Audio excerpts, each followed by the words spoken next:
Sa I përket pjesës së parë, unë nuk e di kush I ka ato pa qartësi. A është deklaruar dikush që nuk ka qartësi rreth mandatarit tjetër? Ka interpretime të ndryshme. Po ju them shumë sinqerisht nuk I kam pa. Ka interpretime të ndryshme, po thot burimi. Okej. Nuk I kam dëgju, jo, sa për sqarim, unë ju besoj grave ma shumë, kështu që, me qenë se thatë jo, mirë, po nuk I kisha dëgju, pra ndaj edhe ju pyeta. Nuk I kisha dëgju ato interpretime të ndryshme, nuk e di nga ku vinë. Po ju tregoj që aktgjykimi I gjykatës kushtetuese, një kemi në vitin 2014, një në vitin 2020 dhe një pastaj në vitin 2021. Janë 3 aktgjykime gjykatës kushtetuese që merren me këto tema. Dhe aty thuhet duhet ta caktoj mandatarin tjetër. Pra ashtu shkruan. Ato aktgjykime nuk I kam shkruan. I ka shkruar gjykata kushtetuese, gjykata kushtetuese. Ato aktgjykime me vetë faktin që e përmenin mandatar tjetër, interpretimi ynë është që nënkupton mandatar tjetër. A më duket e logjikshme një gjë e tillë? Nuk më duket as pak e logjikshme për një arsye shumë të thjeshtë. Një mandatar ndoshta sot nuk I ka votat, por mund t'i krijoj pas 2 muajsh, pas 2 javësh. Ne kemi parë në rrethonat politike në Kosovë, ka pasur raste ta zëmë në vitin 2014, në fund 2014-ës, partia që I ka fituar zgjedhjet I ka pasur vetëm rreth 30 vota në fillim. Pas disa muajsh I bëri gati 80.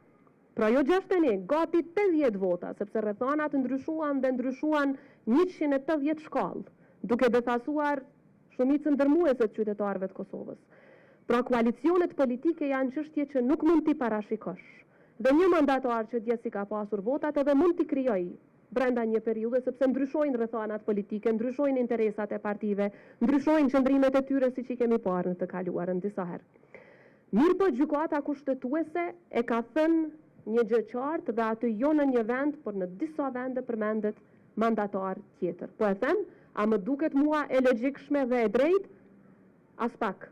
Mirë po, a është ky realiteti? Po.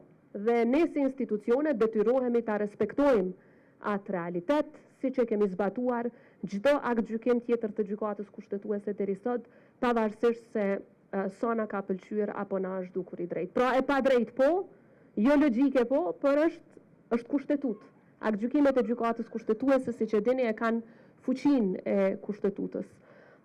Nuk kam dëgjuar unë ndonjë interpretim tjetër pos këtij, kështu që me padurim do t'i gjej dhe do t'i shoh se me çfarë arsyetimi e kanë dhënë.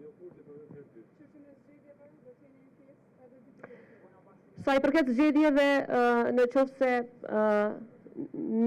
se ta shohim si do të procedojmë pas 5 nëntorit, është vështirë të dihet a do të kemi mandatar tjetër, a do t'i marr votat mandatari tjetër, mos të paragjykoj situatën. Unë një gjë e kam thënë të qartë që do t'i shërbej qytetarëve të Kosovës pavarësisht nga cili pozicion mund t'ju shërbej, do t'jem në Kosovë, do të vazhdoj të punoj për Kosovën dhe besoj që akoma mund të jap kontribut, por atë vlerësim fundit e japin qytetarët, ata nuk gabojnë.